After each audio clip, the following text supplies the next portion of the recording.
एक महिला अपना फ़ोटो खिंचवा रही थी।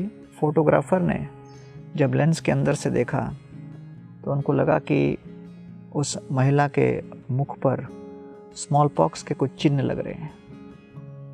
इसको देखकर वो चिंतित हो गए और सोचने लगे कि कहीं इनको स्मॉल पॉक्स तो नहीं, क्योंकि चिन्ह तो ऐसे ही लग रहे हैं। लेकिन उनके मुख पर पूरी तरह ये प्रकाशित नहीं हुए थे, प्रकट नहीं हुए थे।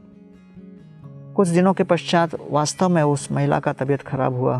वो डॉक्टर के पास गई और डॉक्टर ने घोषणा कर दी कि वास्तव में उनको स्मॉल पॉक्स है और कुछ दिनों के पश्चात उनका देहांत भी हो गया।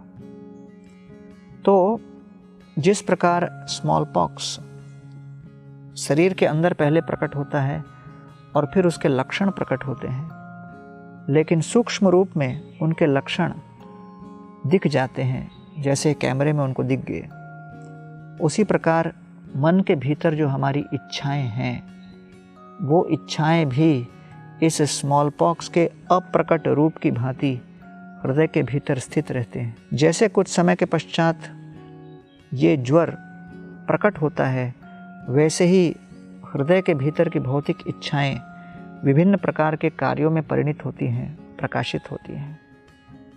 तो इसलिए कहा गया है कि जब हमारे मन की इच्छाएं हैं, ये इच्छा का हर बूंद बनता है भव सागर का एक बहुत बड़ा अंश। इसलिए बद्धा एव प्रधावन्ति मुक्ता तिष्ठन्ति पंगुवत।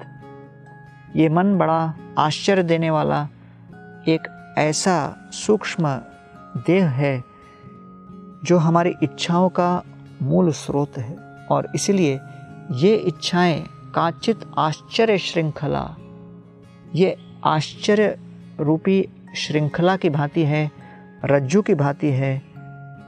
जो इच्छा रूपी रज्जु जिसको बांध दे, वो वास्तव में इधर उधर भटकता फिरता है इंद्रिय विषयों की खोज में, और जो इस इच्छा रूपी श्रृंखला से मुक्त हो, वो वास्तव में एक ही स्थान पर इस तरह बैठा रहता है मान लो वो पंगु हो, अर्थात उसके जीवन में इच्छा पूर्ण करने की दूसरी कोई आवश्यकता नहीं।